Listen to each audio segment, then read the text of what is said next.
So for the folks here and also online, we welcome you to the Global Center for Christ Consciousness. Let's take a centering breath, please, and soak in our prayer.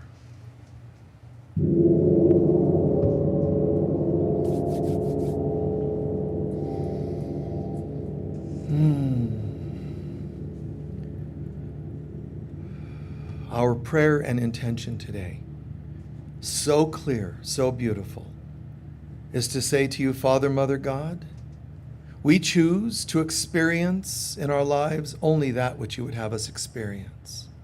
We choose to feel only that which you would have us feel. We choose to think only what you would have us think. We choose to believe only what you'd have us believe. And we choose to know only what you'd have us know. This is our mantra. This is our intention. This is our prayer. And in advance, we give thanks that this is becoming our total experience. And we now walk more directly in the light of God, changing our lives and the lives of others. And so it is.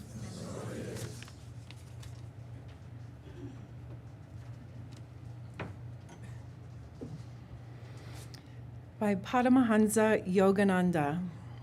The sudden cataclysms that occur in nature, creating havoc and mass injury, are not acts of God. Such disasters result from the thoughts and actions of man. Whenever the world's vibration is disturbed by an accumulation of harmful vibrations, the result of man's wrong thinking and wrongdoing, you will see devastation. Banish negativity on all levels, and you will have peace, personally and globally. Just think of your mind and your life as a garden, and keep it beautiful and fragrant with divine thoughts.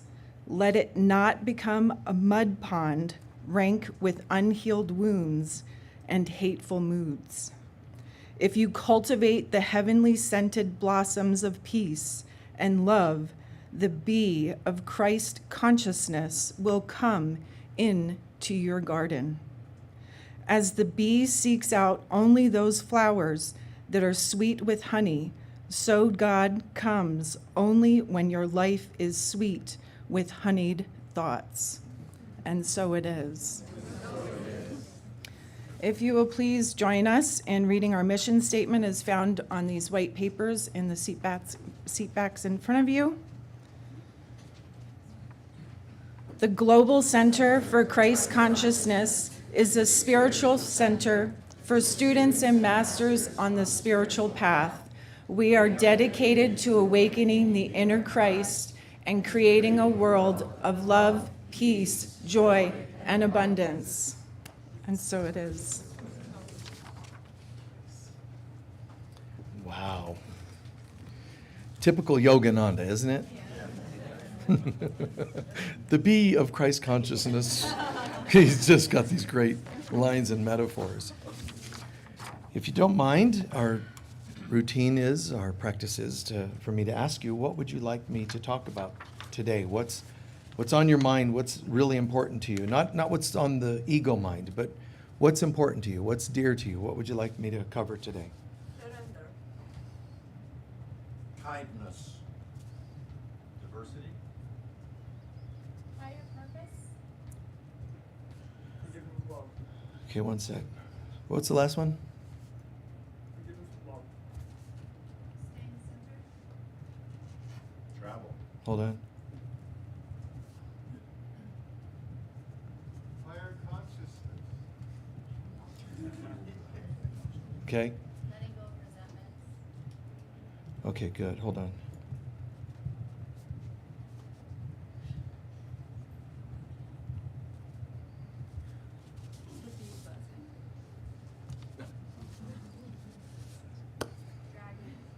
Pardon?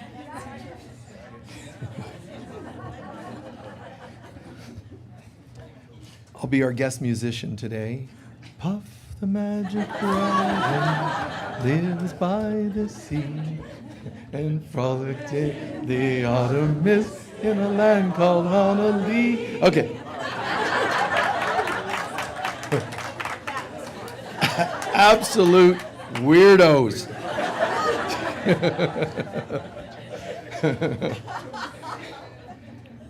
And isn't it funny that we know the lyrics more to that than church hymns? Which is, anyway. Yeah, dragons and everything is so symbolic. Everything is a metaphor. We just don't always realize it, but everything is a mirror and a metaphor. Here's a quick story. I shared this with folks yesterday in a program, but I was out getting I get something to eat once in a while during the week, and it's typically involves a tortilla and cheese with lots of extra cheese. Anyway, I'm out getting something to eat and at a quick food thing, and and I'm sitting there, and this couple comes in with their child. The couple, it's interesting because the man kind of has dreadlocks and kind of casual, just kind of I don't know, you'd call it almost hippie-ish, modern day hippie-ish, and cool kind of vibe to him. Wife, partner, beautiful, nice outfit, and typical kind of hippie-ish, goddessy kind of outfit. And the son, long blonde hair that's a little bit kind of unkept, just kind of whatever, right? It's just you can tell they're a certain lifestyle. And I'm sitting there, but I can feel something, it's like something in the force. There's a disturbance in the force, Luke. So that happens for me, and I just kind of, and I'm watching, and the guy is ordering, and the wife is there, partner's there listening, and help, and the kid's just standing behind. And there's a TV at the opposite corner in this place, and there's it's showing a movie, and it's about dragons or something. So you brought up dragons. So the child turns around and is absolutely mesmerized by what's on the TV. And I mean, mesmerized. The jaw's open, eyes big, and I'm minding my own business, but I'm watching. And if the parents turn around, I don't want them to think that I'm like, some psycho, So I'm trying to be tactful, but in the corner of my eye, I'm noticing. Never blinks, never turns the head away for several minutes. It's felt like 15 minutes, but it was probably 3 or 4. But staring. Anyway. And then the mom turns and sees me. And so I look up and I smile, and she sees him, and she's watching him. And I go, he's so mesmerized. And she says, and the kid's about 8 or 10. And she says, he's never seen a TV before. Now, the first experience, and it's this dragon burning people, and I'm like,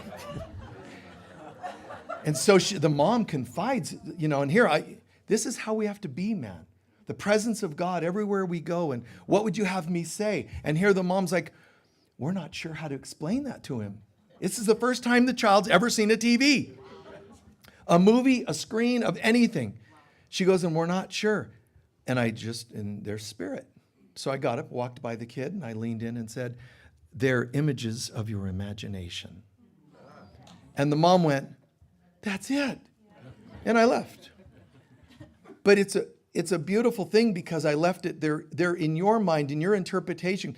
That means a lot of things, because if you're scared of that dragon, it's yours. It's okay, because it's yours anyway. If you love it, it's yours. You see, leaving it to the power in the child to decide what that means. And whatever that, I don't typically walk around going, hello, beloveds, it's all a figment of your imagination. Life is a pigment of your imagination. But the Holy Spirit can talk through us on an as-needed basis, and it's supposed to be the way it is. We're all supposed to be the presence of love and God. And there's so much symbolism. And we just watch these things and not even think of what they mean. What does it mean that someone hurt you today? Why? What's the significance? What does it mean? What can you learn from it? You're watching a program about dragons. What does it mean? So you look into the deeper significance, the images of my mind. What's that about? The dragon, is the dragon an evil one? Or is the dragon something in me that has to be tamed? How do I want to look at this? What symbolism? You know, Lord of the Rings, very popular, and people go, oh, Lord of the, and they're watching it. But what does it mean? Gandalf means grand elf. It means he's beyond just being an elf. Mordor, it comes from the word murder and mortal. Death or hobbit. Those are people that live by day-to-day habits. They never want anything to change. They're just people that just want everything to be simple. Don't change anything. But how dramatic it is that look what life did to those hobbits. One or two of the hobbits break the habit of being a hobbit and say, what more can I do? And everything's, what he says later in that movie, your life will never be the same. We can't just go back to sleep. We can't go back to the Shire. It's like saying we can't just go back to sleep. And that's the sad thing, is that sometimes that means a loss of something that we once held dear. But it's not even valuable. What are we holding dear? My old life in the Shire, I know, but you're closer to reality and God having lost the Shire and had awakening experiences where you helped others instead of just tended to your garden, as always. Thinking beyond ourselves. It's not an inconvenience like people think. It's actually part of the spiritual path. There's that which is valuable is God. God is the truly valuable, but we'll just call it valuable up here, these upper three chakras. The lower three chakras are valueless. They have no real meaning. They're valueless. So the bridge in between those two is in my heart. God is valuable. The world is valueless. And mystics have confused people, telling them the world's valueless. But they were right. But it still confused people. Because if the world's valueless, what do I do here? What am I doing? Why am I doing anything? And it becomes a very hard conflict within us. But God is valuable, the world is valueless. Which one of those you experience, heaven or hell, and I know that sounds harsh to call this world hell, but bear with me for a sec. Valuable, valueless, what's in between is value. Do you have value? If you do not, the world will be a very challenging place because you've already said, hi, I'm arriving and I have no value, and the world will say, and so it is. If I say, I don't know, because you don't know. The part of you that's on earth knows nothing. It's a great affirmation. I know that, empowered people don't like that one. They're like, oh, I know everything. No, you don't. You don't know anything. Oh, I do, because my life and my affirmations are, I know it all and I am God. You're completely delusional. And I know that's a tough blow to experience, but the humility turns you into knowing everything. Not the knowing everything. The I know nothing allows your cup to be emptied and filled by something beyond what you think you are. So I think I have value, but I really don't know. You know what does know? The only thing of true value, God. And it'll show you your value. But I want to affirm my own value. You being in control is what got us into this mess. Trying to be independently in control of your life was a mistake. But it's not a bad mistake. It's a nightmare we're having. Not because you're choosing between God, ego, and self. There is only God. So to imagine that anything else could be in control of your life is exhausting because you're constantly making believe something that isn't so. The whole presence of God is waiting for us to choose it and restore our mind to divine consciousness. And we're like, no, I have differing opinions and have the right to have differing opinions. And all God can do is go, oh, really? Okay. Have at it. For another what? Billion years? How long do we want to keep this alive? And it's an interesting thing because it's like a person can find a chunk of gold and look at how totally excited they get. But look what happens when they realize it's fool's gold. All the excitement, crash, instantly. Why? Because you found out what you thought was valuable was valueless. Every day, the reason you have to sleep at night is to rest from the crashes that took place for a number of things, whatever number of things today took place that showed you they were valueless. Every day we're aware, we're bright, much brighter than we think, but not in the ways we think we might be bright. There's a part of us that knows this is valueless, and that part of us is like, man, when are you going to let it go? When are you going to just get it? And the other part's fighting, no, it does have value. Look, someone called me and said, you're really the nicest person I've ever met, and that made me feel better. That's the world giving you little crumbs of false value. Now, how do we know it's false value? Because as soon as they don't give it to you, you become enraged or heartbroken, which means you were hooked by a lie. Sometimes intentional lie, sometimes accidental. But this world, it doesn't even exist. It's a hologram. So it can't actually be valuable. So the mystics, when they say it's valueless, people get confused. But let me just explain.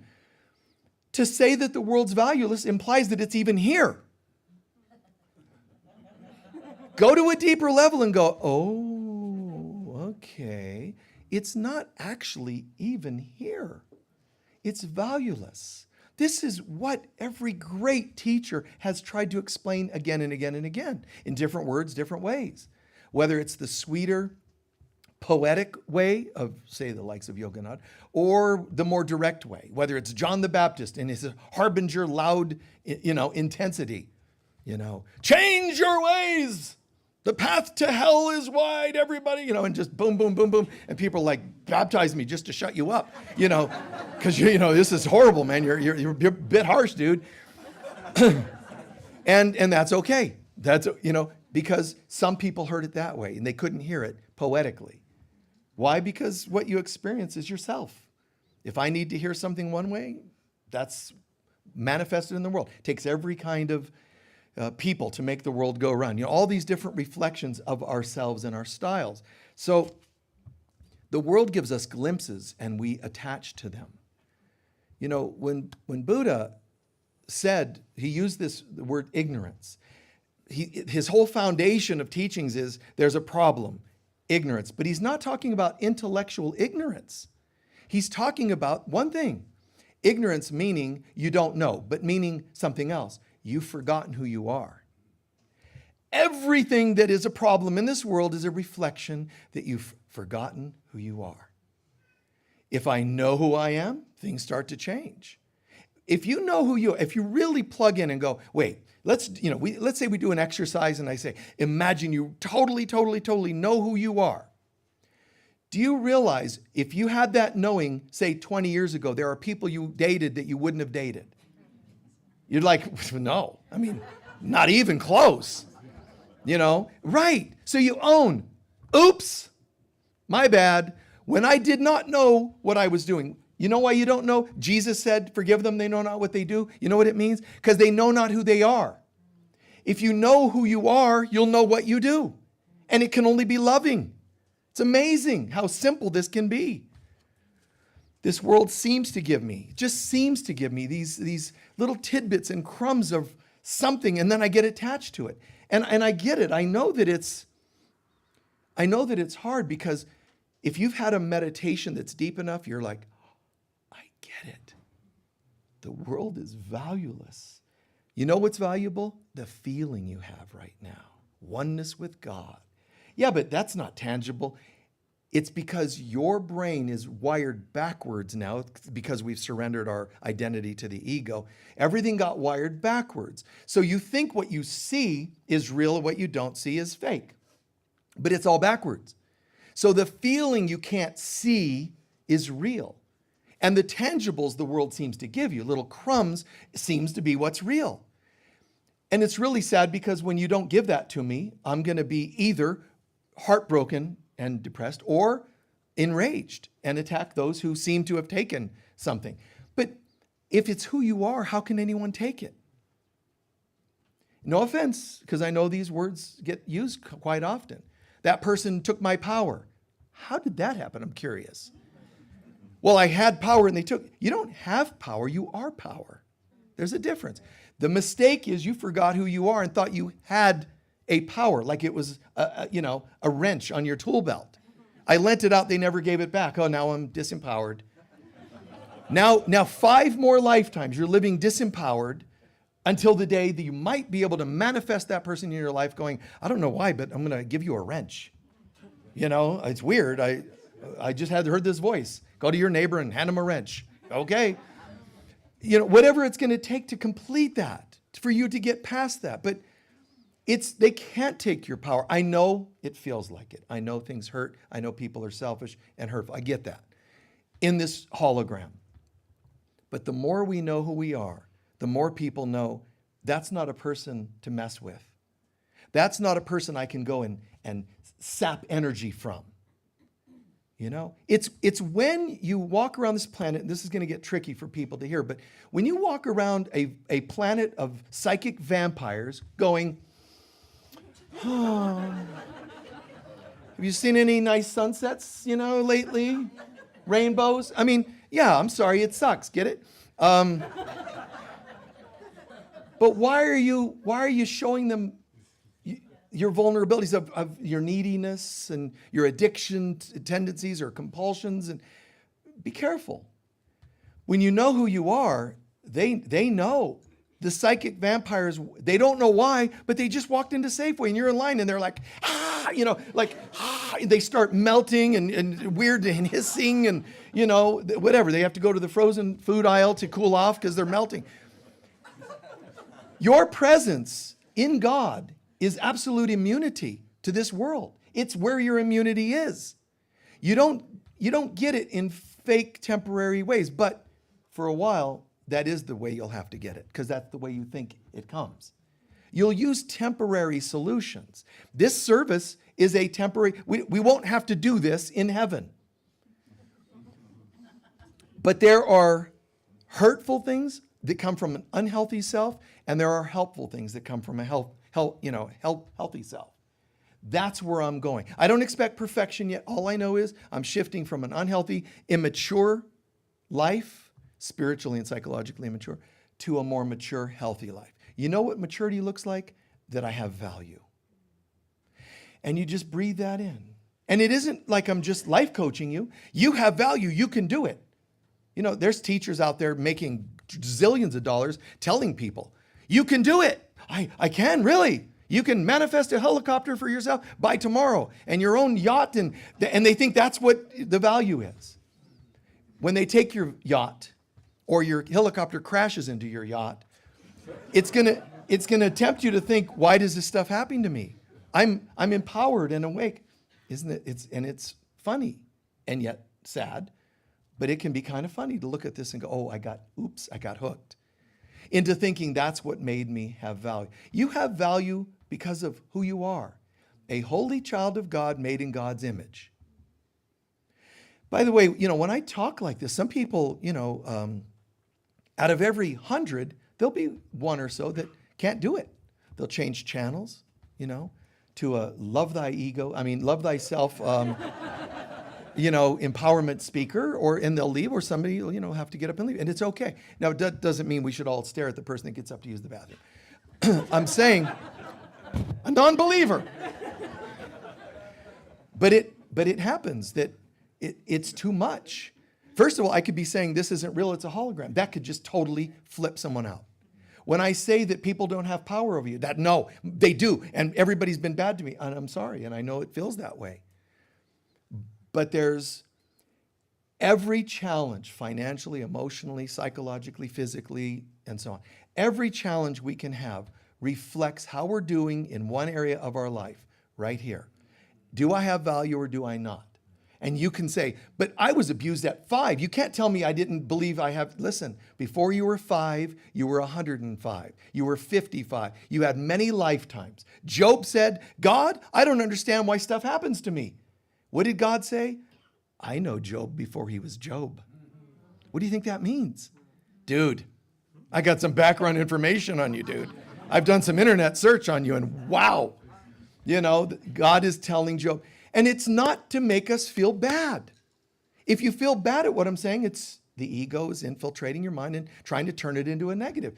This is where the empowerment, which is your remembrance of who you really are, comes from. Because you realize, oh my God, if If I remain in a state of mind where everybody is the problem and everybody does to me, I know that I feel better because it's not me. But if it's not me, it can never change until they're in the mood to treat me better. Now I'm hooked again. Try something else. Try something totally unique and new, which is, what if all these are lessons about how I'm doing right here in my own beliefs of who I am? Do I understand it all? No. Do I remember every incident? No. And I don't need to. Just humbly say, and this is a tough one, but this is what forgiveness is all about. The roots of forgiveness. Because we start to realize if I have a financial challenge, it is a symptom of it. It's a test or a lesson, but a symptom of I have to have judged myself or someone else in some way that I'm not or they're not who they are. In other words, everything that goes wrong is a symptom of judgment. It is. But you could say, I'm not a judgmental person. Even the belief that you're in a body is an opinion. It's a judgment. You're not in a body. You're a glorious being of light in God. But we look like we're sitting in bodies. And we look like we still need cars to get from one place to another. What do you mean from what? There's no space. There's no such thing. Like, the likes of Einstein, Carl Jung have taught, life's an illusion, but albeit a tenacious one. Yes, it is. That's a really brilliant way of saying it. It's an illusion, but it just feels so real. I've repeated it before, but Yogananda, a dreamt head bumped against a dreamt rock brings dreamt pain. In the dream, you can't not believe that if your foot's in a bear trap, that it hurts.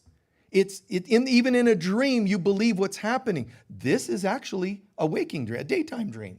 It's a hologram. When we realize that, it's just like mind-blowing. But there are so many forces that have entrenched into this, ingrained itself into this, invested into this, that this is the way gravity's real. You can't fly. Dragons aren't real. Only this is real and work is real. The fantasy world, there's no such thing. Everything is an illusion. All of it. It's a dream. But are you living the nightmare or the happy dream? And we're meant to find the happy dream. But that's not all the way home yet. We fell into a nightmare, spiritual growth. I'm on the spiritual path. What you're really saying is, I'm dedicating towards a healthier, happy dream. That's really what you're saying in part. I'm on the spiritual path. Make it more personal by saying, I'm actually working on finding the happy dream. Why do I practice forgiveness? Because it's part of the happy dream. Why am I working on prosperity? Because you deserve more in the happy dream. In the nightmare, there's always going to be lack and illness and everything going wrong. Happy dream. But when you slip into the nightmare, the outer world reflects our inner world. So it means, and the way Jesus puts it in A Course in Miracles, if ever you're not even just feeling gloriously joyful and happy, you have judged yourself or someone else as being something they cannot be, which means flawed. Well, how am I going to not do that? If I see somebody walking with a crutch and I say, oh, they have an injured leg, it's obvious they have an injured. No, it's a hologram. Do you know why they have an injured leg? Because on some level, they believe that they can have an injured leg. And on some level, you believe it's true. And so the two of you co-created that, miscreated that. So that's why you would say in the Hawaiian Ho'oponopono healing, I'm sorry about that. That's what you do. You see the other person walking with the limp, not you. You know what you're really doing is like, whew, sucks to be you. Could be worse. Could have been me. You're relieved to see other people in pain, but it's your way of saying, I believe we're less than God created us to be. And that person's the manifestation for me today. And the reason it's them and not you is because we love to push it away from ourselves. But it's coming. That person that looks flawed, broke financially, emotionally, it's coming. Pushing it away is only buying you some time. Forgive it while you see it in others. There are people that try so hard year after year. God bless you. Pulling this together, practicing this technique and that technique. And and not finding yourself emerging into the happy dream yet, still in the nightmare, because you haven't yet accepted your value. See, watch. If I don't know my value, it's going to be harder for me to work to find a happier life because I've already affirmed I don't deserve it. Now, in your head, you go, no, but I affirm it every day. I deserve, I know. And you have all the words of the intellect down here affirming, but you haven't yet convinced your heart. And convincing your heart doesn't come from repeating it 800 extra times. Try it. Get your soul to be fixed because I deserve a good light. You're tapping, this isn't a spasm of mine. This is actually a technique. You can Om Mani Padme, you can Boom Shakalaka, you can dance, you can stand on one foot and all kinds of things. If your heart doesn't get that you have value, it's not going to change. You have to believe in your value. And there's simple ways of doing it. The simplest is, God, ignite a light in me that reminds me of my value. Ignite a light in me that helps me see my value. First of all, why not call on the source of the light that could ignite my vision? Now I start to see my value. But don't forget, part of accepting your value comes from seeing the value in other people. So you can see people who are just broken, and you, as counselors, as parents, as God, this poor person, they're just suffering so often. And they do, and the good part of you feels compassion. That's a good thing to feel. I'm really feeling for them. But I'm going to tell you this. Be careful. Feeling sorry for them will actually affirm that it's true. If I feel sorry for your plight, it means you have a plight. If I feel sorry for all of your problems, it means you have problems. Try this instead. Try praying instead of, God, fix their problems. Try this. God, help me to see their value. Because if you see their value, they can't have problems when they're in value.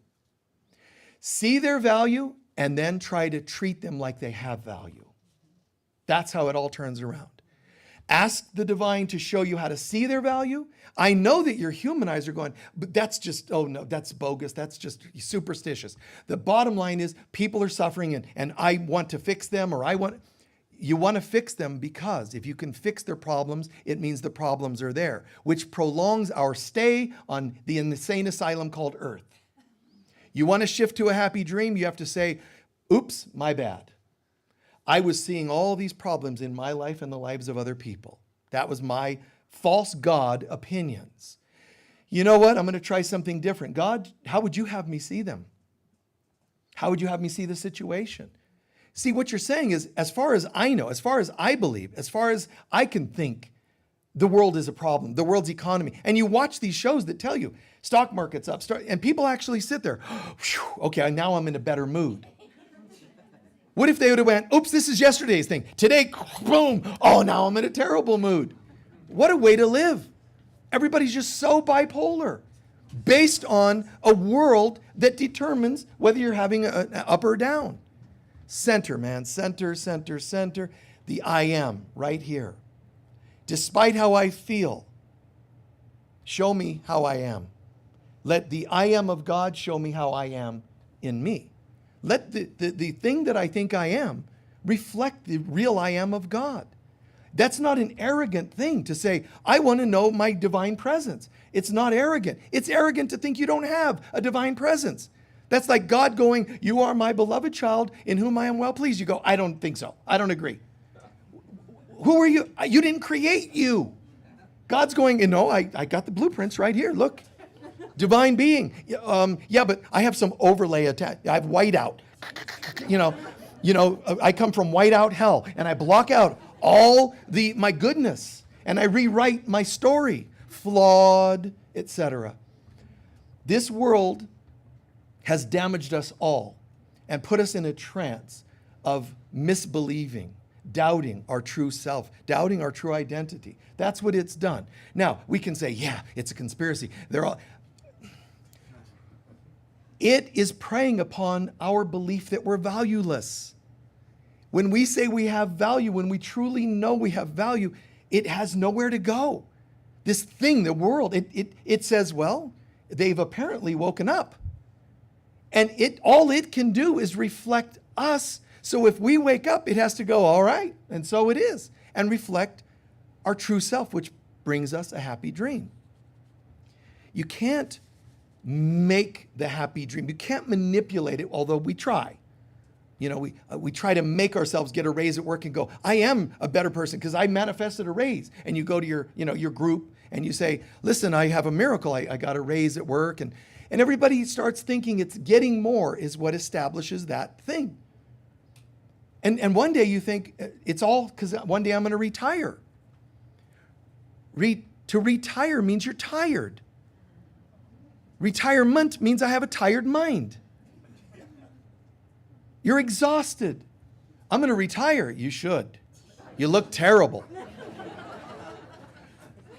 Because you have a tired mind. So what are you going to do when you retire?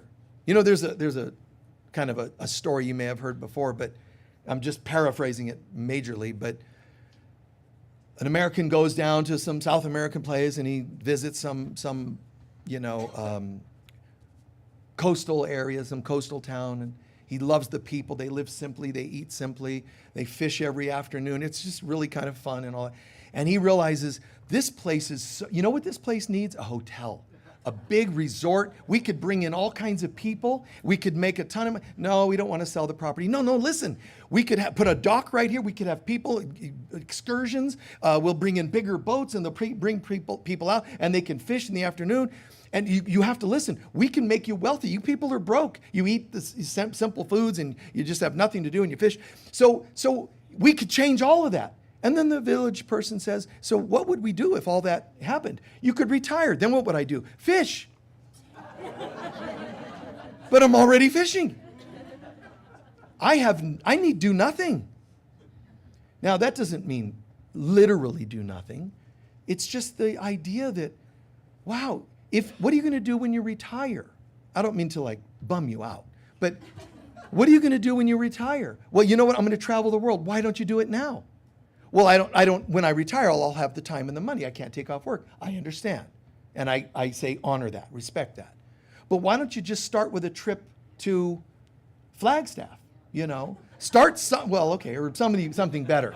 I'm kidding. You know, whatever it is, it's like so nice. Like, enjoy. What are you going to do? Be of service. I'd love to be of service. When you retire, they asked Edgar Casey, you know, hey, listen, I know, you know, Casey's saying be more generous. And they're saying, well, I will be more. As soon as I make more money, tell me how to make money, and then I'll be more generous. And Casey said, if you're not generous now, you won't be then. Same mindset, because it's the same person.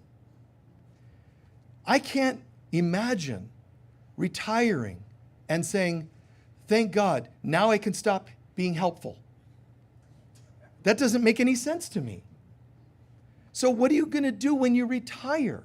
Are you only going to go into, you know, some form of rehab from life? I got to retire because, man, I got a lot of years of hell to just clear. Start clearing it now. You know, and I'm not saying, like, if you're retired already, do it now. You know, you can't retire from who you are. You can only retire from what you do. Well, I don't have a doing. This is who I am. And so what am I going to retire from? This is who I am. If for some reason the world changed to such a degree that the center was gone, you folks were gone, and I became a Walmart employee, I would be the same guy. I would still be, how can I help you today? I mean, this is me. Whether I'm working at Walmart or the center, this is just my style.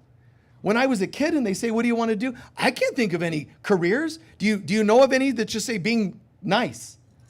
You know, no, we don't have any jobs like that. But you know, in my fundamental little mind, I'm like, and I've said this before, but I thought, I want to be a concierge at a hotel. Why? Because I like people. I want to say hi. How can I help you? Let me help you find a room. And let me tell you where you should go to sightsee or whatever. That's being helpful. So a kid was saying a concierge. It's the same as what I do now. Just the form is different. And I would have loved doing it. I said a florist. Oh, color, scent, can't go wrong.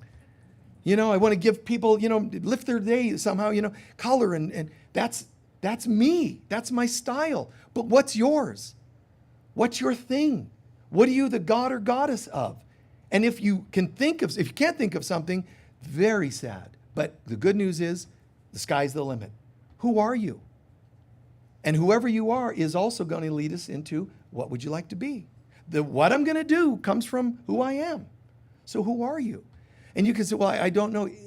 It's okay to not know. But be excited at the idea that you will find out if that's what you want to do. You have to really be prepared for that. I'm not just talking about career. I'm talking about your vibe. I'm like, if I'm a god or goddess, I'm a goddess of life. I love animals. And then why aren't you volunteering at an animal shelter? Well, that involves work. Oh, so I have a different goddess name for you. I won't say it out loud, but lazy butt or whatever, Come out. What are you the god of? I'm the god of world peace. Excellent. Then let's move in that direction. How are you bringing about the presence of world peace? Well, I'm going to go picket and protest. That's not very peaceful for most of us. Some people can do it and be peaceful, but most of us, no. How are you being the presence? You got to go here first, because that world's going to reflect this world. I want to make world peace, so I'm going to tell all the politicians how much I hate them. That'll help, right? No. How are you being that presence? How are you showing us that there's something about that person that's just wow? And don't follow theirs, follow yours. You've all seen people like that you just go, that person's the consummate, artist, the god or goddess of, and owns something. And this isn't just a motivational thing I'm saying. I'm telling you, Jesus himself said, you are all gods and goddesses. My question is, since he said it, we'll just assume it's true. I'm saying, of what? Before you become a complete god, goddess, one with God, totally back to the image, remembrance of God, you'll start with becoming the god or a goddess of something. First, there's the mortal, Mordor, murder, mortality, death. That's a terrible way to live. But I'm living in that. Are you living in the hobbit habit life? Or the nun habit life, for that matter? What are you wearing? What is your thing, that your identity that you're carrying? What are you about?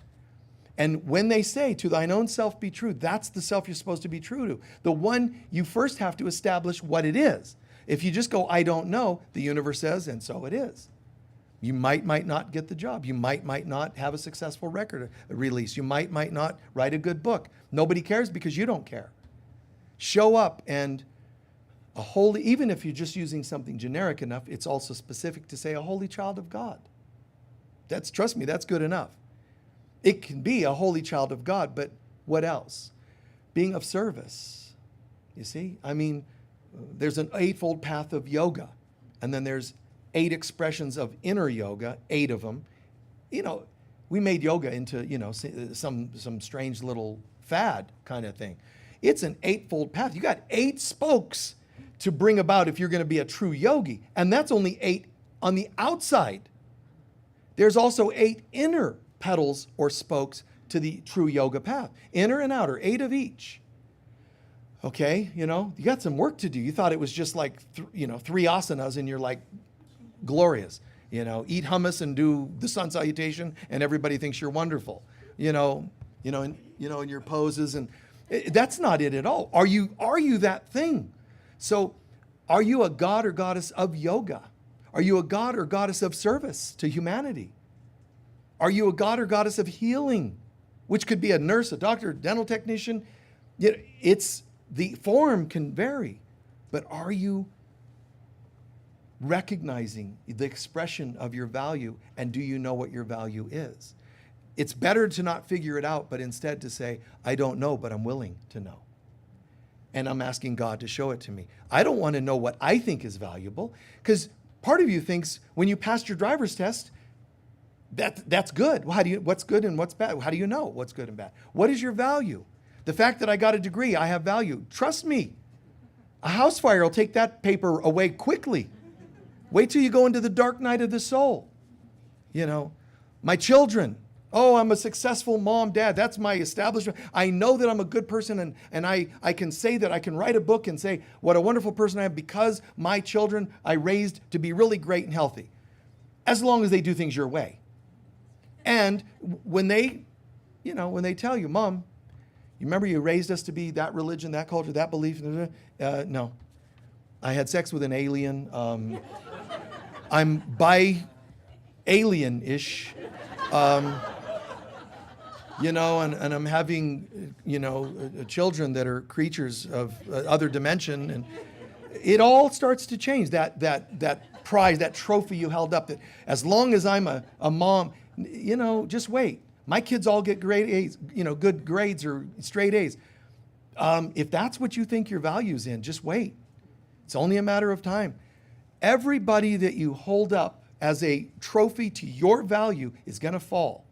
They have to, because it's not real. The best thing is to retire everyone from the roles you give them. Hey, kids,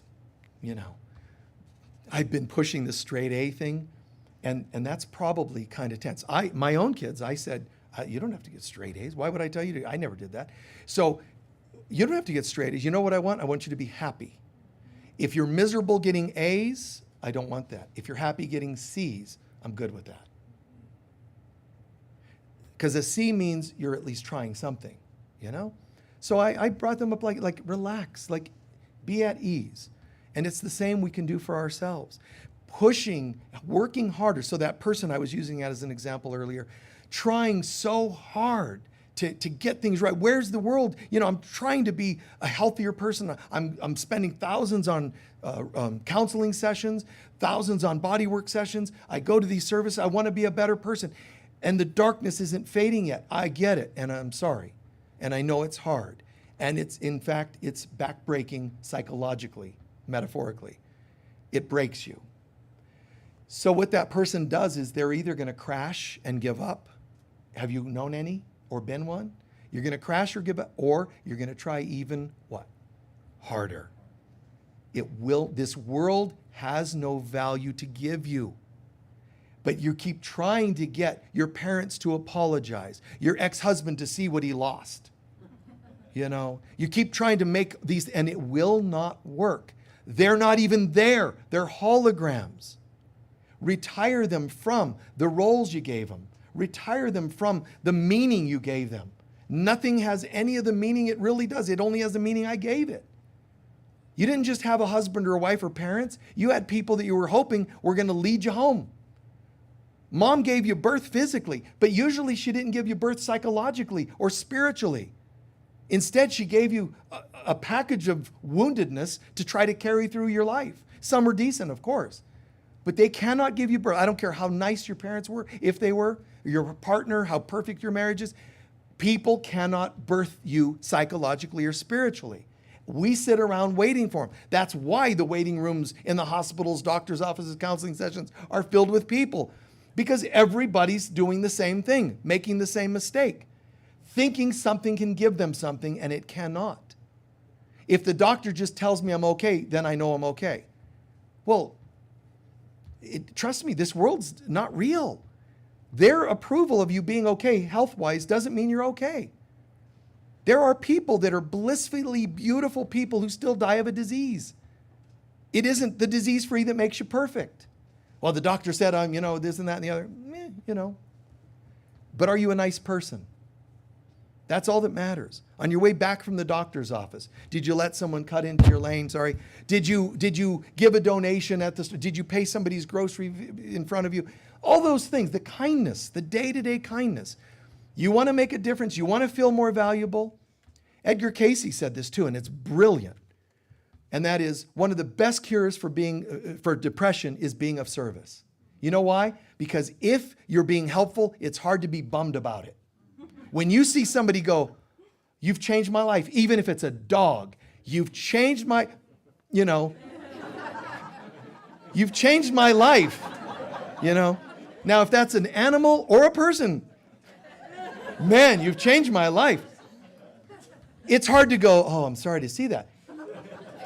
The cure for depression can greatly be, and I'm not saying there's other issues, I know, chemistry, blah, blah, blah, but patterns and all that. But one of the main cures, being of service. Showing people, see, I'm depressed because I don't know my value. That's a huge part of it. If I help other people, I know my value. I can see that I had an effect. So I do have a purpose. Now, a greater I am starts to come through. I am helpful. I am seeing a difference.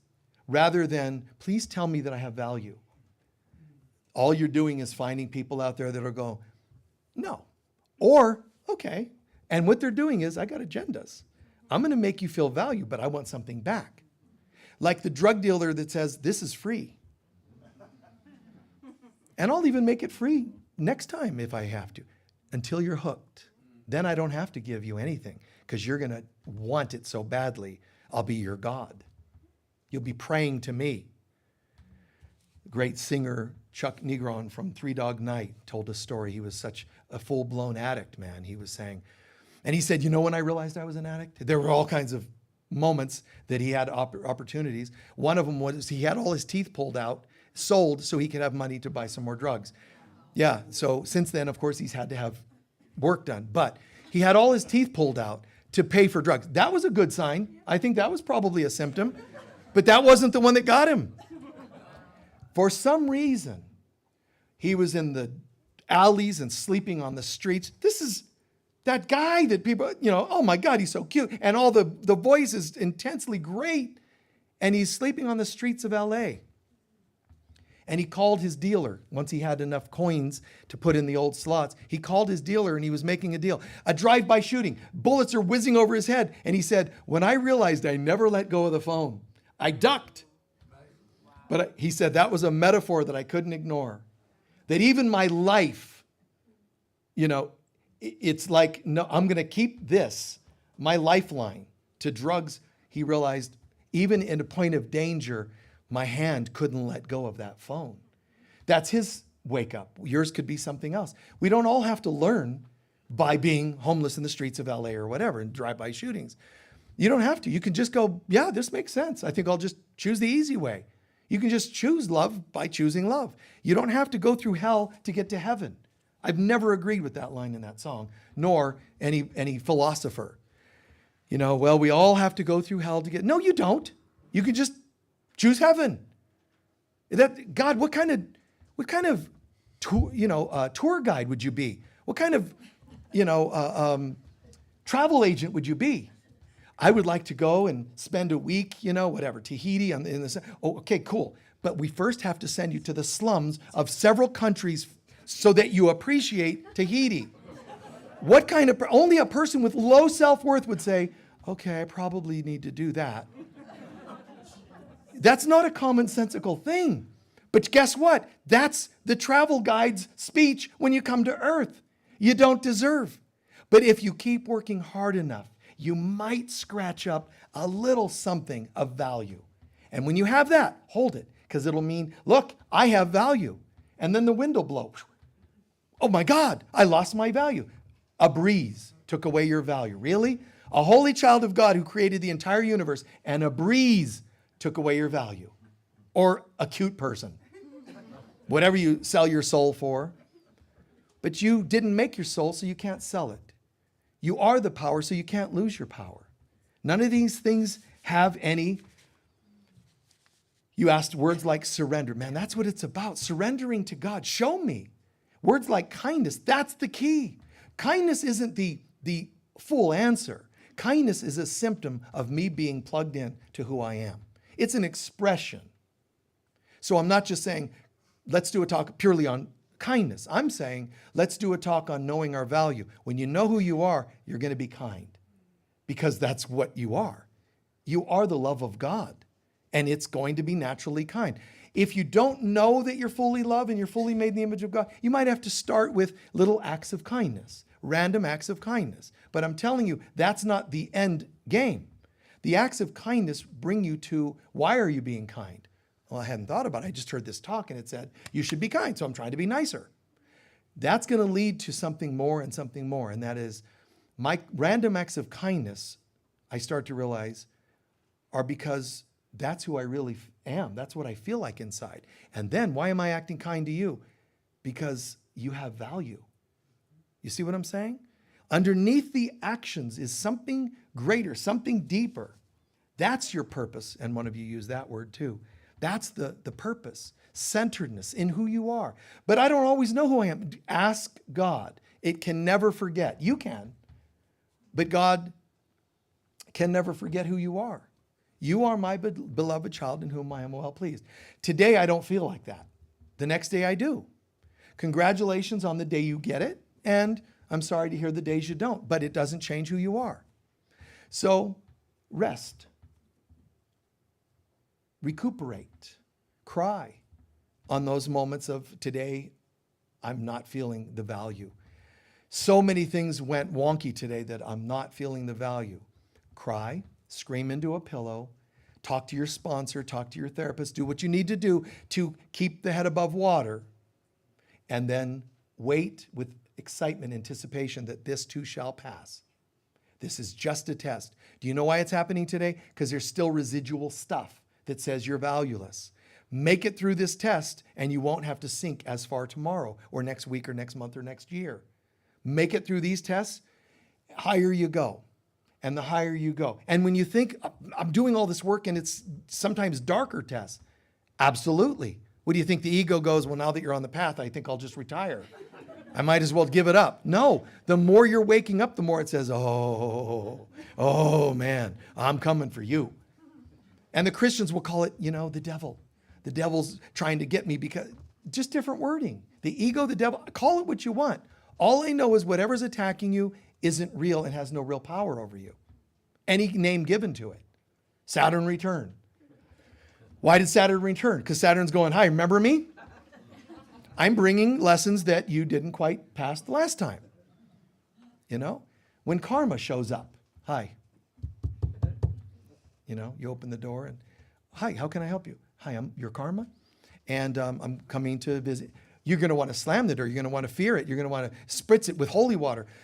Karma, go away. Karma, be gone. The karma is going, you don't understand. I'm you. I'm just parts of you that haven't gotten it yet. And if you get it, you retire me. And then I can be released back into the Spirit of God, love. Right now, I'm just playing a role.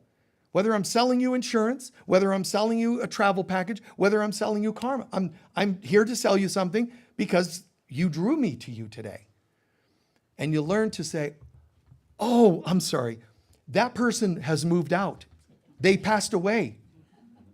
They're not here anymore. Are you sure? Because you look like the person that used to have low value. Oh, I know I do.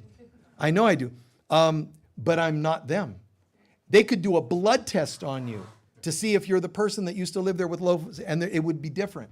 Literally, your genetics and blood could change.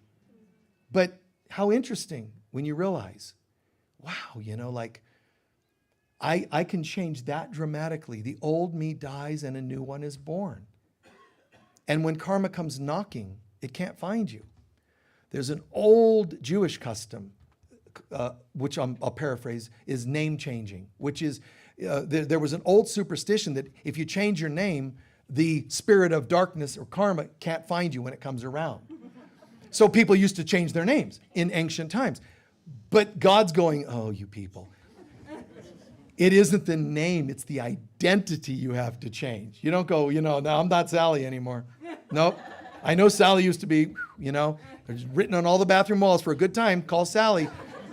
That's not me, when you're still kind of, showing the leg. And look, the old you is going to leak through. Changing your name isn't the thing. You change yourself. How much do you want to change? That's each person's free will. I want to change just enough to make my ex jealous. That's not the right reason. I want to show my parents a thing or two. Not the right reasons. Do you want to change because of the complete truth?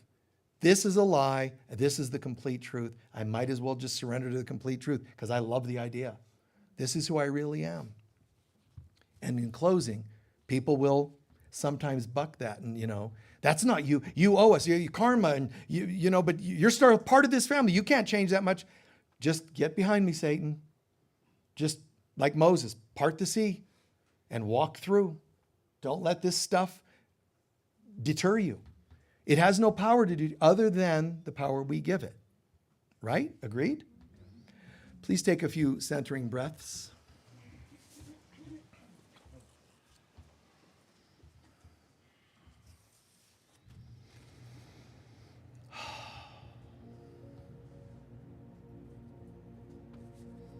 Please listen as deep a level as possible to what we've shared. Please. I know the head and the ego can take you all kinds of places, crash you, make you manic, doubt, get triggered, but just stop. If you must, just release anything that didn't make sense, didn't feel right, release it. And let's go what did make sense, what did feel true. Even if I have doubts, what if I really am a holy child of God? What if even the most disgusting behaviors of someone is they know not what they do? And they know not what they do because they know not who they are. And if they don't know who they are, how can that ever be changed if someone doesn't pitch in and try to see what they can't see? I'm here to be truly helpful. I am here, Father, Mother, God. I absolutely might feel a resistance and still might want to hold on to what this person did and that person did. I might still feel grievances. I get it. But I can see through that part of me. That's not my divine self. So even if I see that I still resist seeing everyone's holiness, even that I give to you, God. If I truly want to know who I am, truly want to experience the greatest life, health, vitality, prosperity, good friendships, love, compassion, then I have to be willing to see it in others. And I own that I have failed to see that in myself sometimes and in others sometimes. Show me who would be the best, most pivotal example for me to change this pattern of mine. Divine Mother, Holy Spirit of God, enter my heart and my mind. Show me the images of a couple of people by your selection, my Lord. Show me a couple of people, even if they're simple, innocuous situations, just someone who's sick. Show me who you'd like me to use as a pivotal person today. Someone I see flawed in any way. Imagine that person.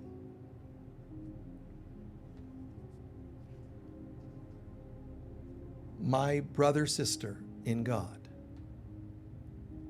To your personality, to the lost, confused you, I don't have much to say. I don't agree with that way. But what I can say to your soul is, I'm sorry that was our experience. Whether I hurt you, you hurt me, or both, it doesn't matter. I'm sorry that we went that direction. And I'm grateful that you're forgiving me already for my part, and I forgive you for yours. Not because I'm condoning it.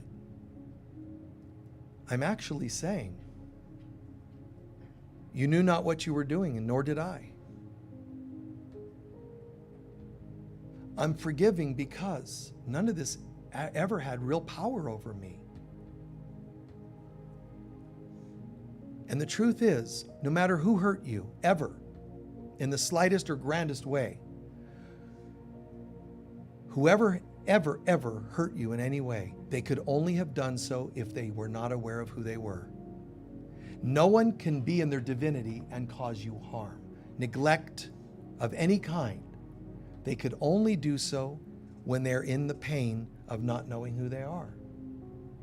If that's true, then what's the solution? Punishing them, karma, hell, or let me see in them what they did not see in themselves. Brother, sister, again, I can still get triggered by what we experienced and what happened. But what I do know now is that if I release you to who you are, you could never have done that to me or anyone else. So the solution is here. I love you, the real you. And I give you to God. Father, Mother, God, this is one of my brothers, sisters. They were straying. They were lost. And they're found not because of some miracle from the heavens, but the miracle from the heavens through me. I'm choosing and asking you, ignite a light in me to help me see them the way you see them. Not the way I wish they were. That's still an agenda. The way you would see them. I have no opinions, no judgments. Be free, brothers, sisters, be free. Be free of all masks and identities. And I give thanks that this is real. This is happening. And wherever those people are in this world, I'm promising you, and they could be in the afterlife, somewhere they're feeling the effects of this. Somehow, some way, they can feel what you're doing for them. This isn't something they might be a little grateful for. Their soul has immeasurable gratitude that someone released them from the hell they were living. Someone's releasing them from all that toxicity, the patterning, the programming, genetics, even the harms they've experienced to make them the way they are not real. And us affirming the goodness in them, the love in them, the God in them, they too are free from their ancestry and so on. I am not a body, I am free, for I remain as God created me. You are not a body. You're not a personality, you're telling that person. You are free, and you remain always as God created you to be. No sign, no culture, no gender limits, no limits of any kind, completely free. And I give humble yet abundant thanks that all of this is real and that the Divine Mother brought into consciousness the things I most need to work on. Somehow it's perfect, and it's going to most effectively, efficiently release me to greater good. And for that, I give thanks. And so it is.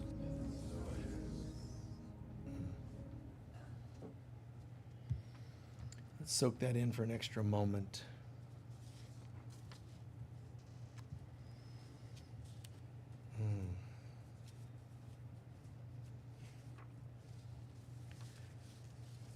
Kind of funny.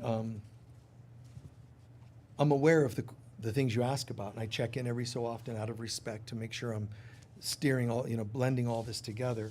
But I just noticed one of you had asked the word travel, and I ended up weaving that into it, and I didn't realize the word was there. So, but it all gets woven in. How are you feeling?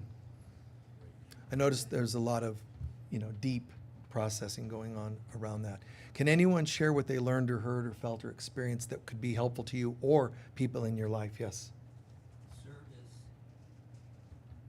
directs you to your true self. Service directs us Yes. to our true self. Absolutely. Did you notice he didn't say, I liked it Michael said?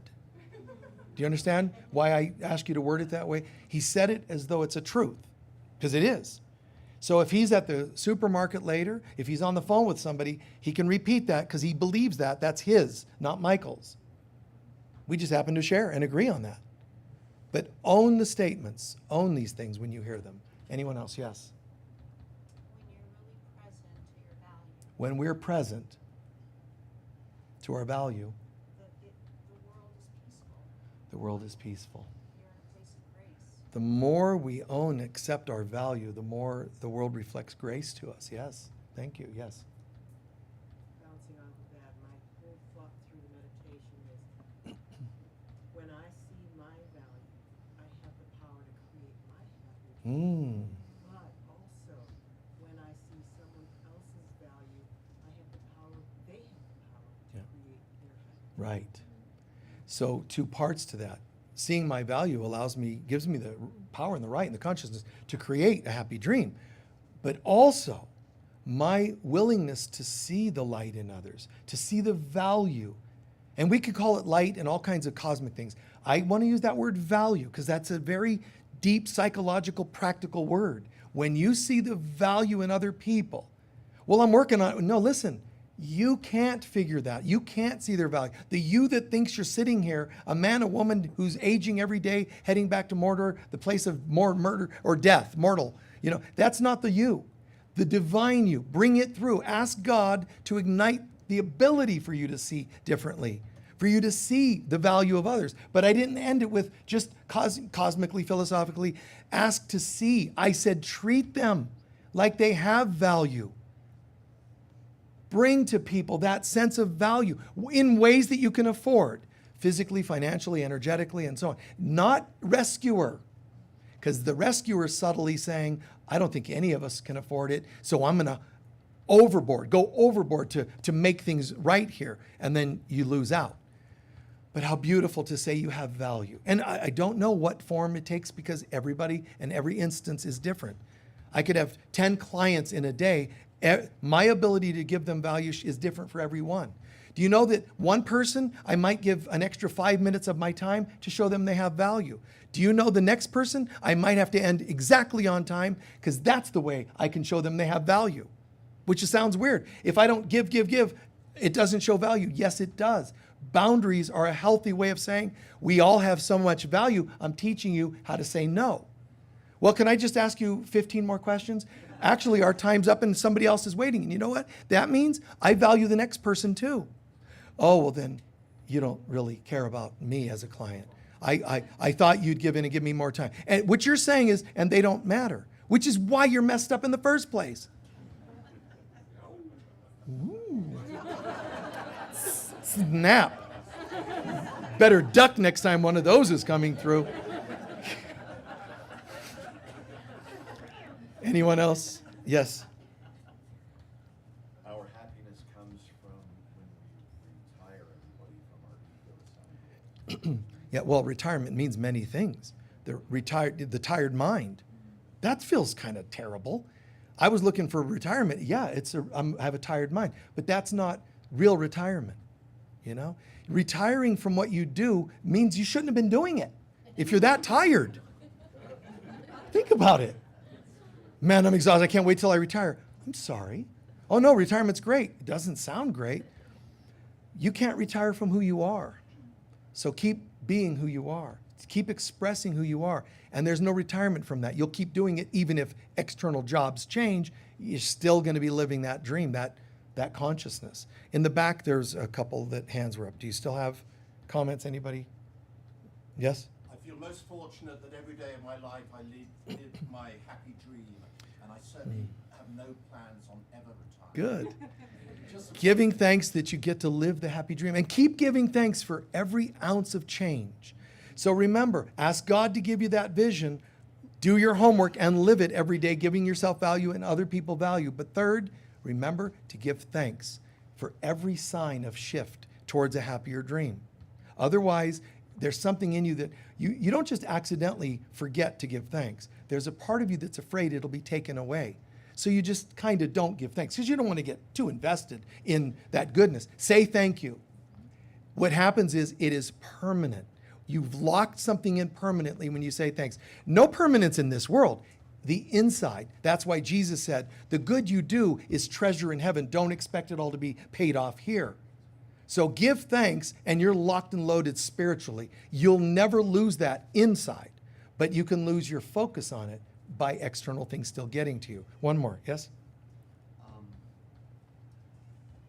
This world of objects and the illusion, that's not where the value is. It's not like you have a value and then it disappears. Right.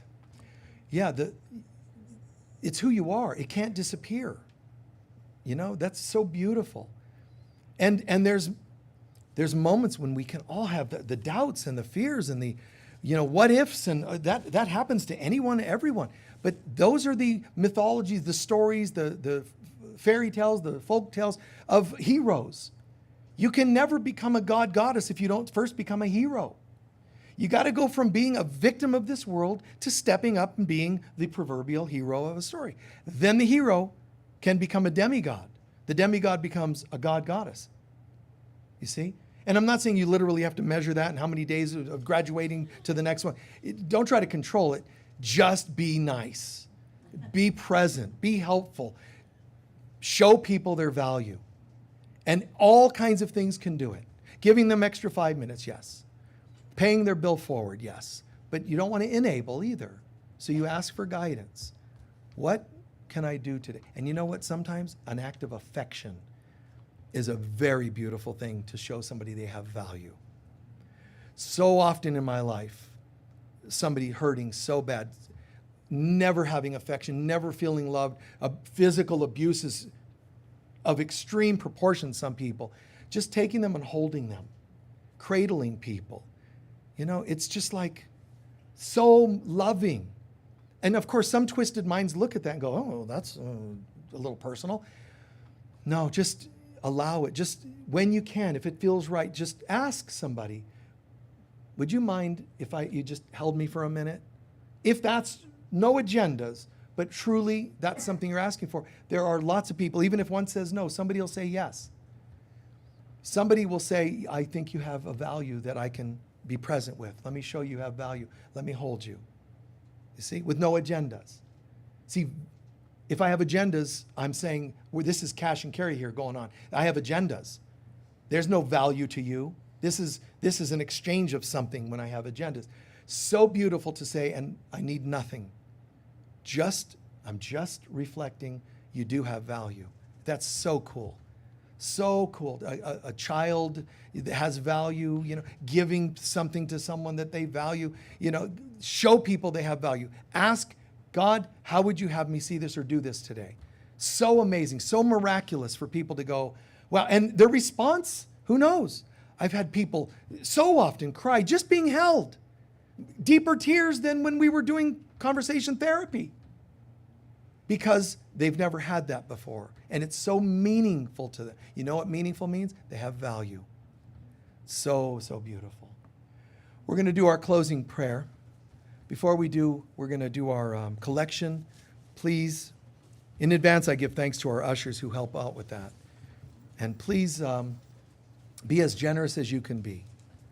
Online, there's a link you can push a button and give a donation. Be as generous as you can be. Whether it's an ongoing Sunday donation or a larger tithe or donation of some kind. And remember, always give, not just to us, be giving, share. Share. If I retired tomorrow, I don't retire from who I am. If I get $1 million, I'm sharing it wherever I can. You see? Bring what you believe you are to the world and you experience happy dream. So let's do our prayer. It should be on your bulletins. It's also on the paper in front of you, but it's the prosperity blessing. Together, please. Divine love flowing through me blesses and multiplies all that I am, all that I have, all that I give, and all that I receive. And so it is. Thank you. While they're passing those around, a couple of quick announcements, and we're doing our closing prayer. First, next month, we're just launching this announcement today, and then we'll probably not mention it for a couple of weeks, I think. But I'm doing we're doing this workshop next month. It's called Edgar Casey and Our Search for God. It's not a total devoted thing to Casey, but he's a big part of the teachings of Christ consciousness in this world. So read more about it if you want to know more about it, but you can register for that now. That's going to be August 24th from 12 to 3. I want to also thank all the people that come to and that help present here our 12-step groups. It's one of my favorite things, one of my deepest honors is that the 12-step groups, people that come here to change their lives for the better and to live that change and also to support one another in that change. That is huge to me as the meaning of that thing, that concept is so beautiful. Deep spiritual teaching that it is and personal work and all, yes, but I just love the support. I can feel that. I'm a very sensitive person.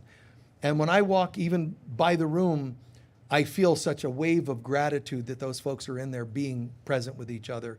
It doesn't mean they're flawless. I'm just saying I love the love.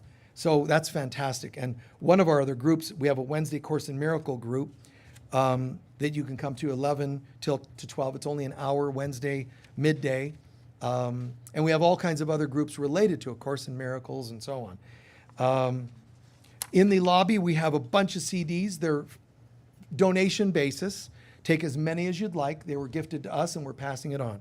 If you can make a donation of $1 a piece, you can take 10 of them for $10. But Chris Svirasi is one of the original New Age musicians. So nice, celestial, kind of meditative, deep, beautiful music. Called New Age music. They changed to adult contemporary, whatever the heck that was about. Who needed, to feel safer by not calling it New Age? We'll feel safer. Wow, you got bigger issues than that music will do for you.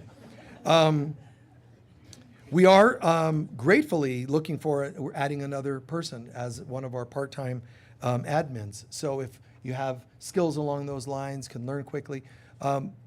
It's kind of cool. It's kind of an easy thing in a sense, I think, to be an admin, but you're one of our folks here. But one of them is the warmth personality to meet people and when they come in. But a little bit of it involves the bookstore and, sharing, selling to people that come in. And then some of it has to do with the administrative things, reading emails and doing this and that and the other. So if you have those skills, let the office know.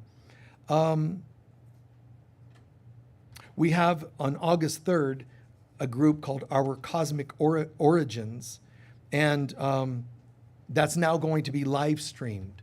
So keep an eye out for that. It's another one of our events, but it's newly going to be live streamed, so keep an eye out for that. In closing, remember that we have crystal bed sessions out here. You lay in the crystal bed. It's an extraordinarily powerful experience. Multi-dimensional. I mean, it really is pretty trippy to lay there and have all this light, these crystals on each chakra. Oh my God. I mean, you'll have a lot of times that people have out-of-body experiences and profound healings, and wow, it really is amazing. If you're on social media, thank you. Please remember that besides this, on Mondays, we have a Zoom group from like 11 till 12:30-ish. We go wherever. It's in a Facebook group called the Friends of Michael Mirdad, and you go there and then you'll be given access to this Zoom group. The Zoom group, we go a lot of different topics, whatever's happening at the time, subject matter, but every other Saturday we have a Daughters of Heaven group as well, Zoom group. And that's more of a deep devotional kind of group every other Saturday. Remember, the Daughters of Heaven conference is coming up. It's a couple months away, but register now if you can join us. It's the most extraordinary, deep, devotional, beautiful, and love-based conference I've ever heard of or seen. There's a book related to it in the bookstore. Get that if you want to launch into what this means. Check out the website at the very least, which is being updated this week because we have, all our weeks ago, we had all our musicians and speakers and all that locked in. So most of that I think you'll find on the website, but it's still being updated. Today from 1 to 4, proud to say another one of our things that we hold here regularly is our psychic fair, the Sedona monthly psychic fair. We get basically some of the best, if not the best, psychics in the region. We're selective. We have great people doing readings, good integrity, but quite diverse. People that read the body energetic and healing to palms to whatever else. Fantastic people, and I'm grateful for any of them that choose to not only be one of our readers, but attend here. God bless you. And I think that's it on the announcements. If I missed anything, the board members can start waving at me, but I think that's it. So God bless you. How was it today? Good? Yeah. Nice. Yes, living the happy dream. Please stand. We want a better world. It's got to start with us towards ourselves and bringing it to others. Don't wish for it. Don't protest for it. Be the change you want to see in the world. I mean, how could it be simpler? It's just a drag for people that don't really want to experience the change. They want to complain about it, not change. It takes a lot. Courage. Being on the spiritual path takes courage if you're really on the path. The light of God surrounds us. We are the light of God. The love of God enfolds us. The power of God protects us. And the presence of God watches over us. Wherever we go, God is, I am, we are, and so it is. Peace be with you all. Thank you.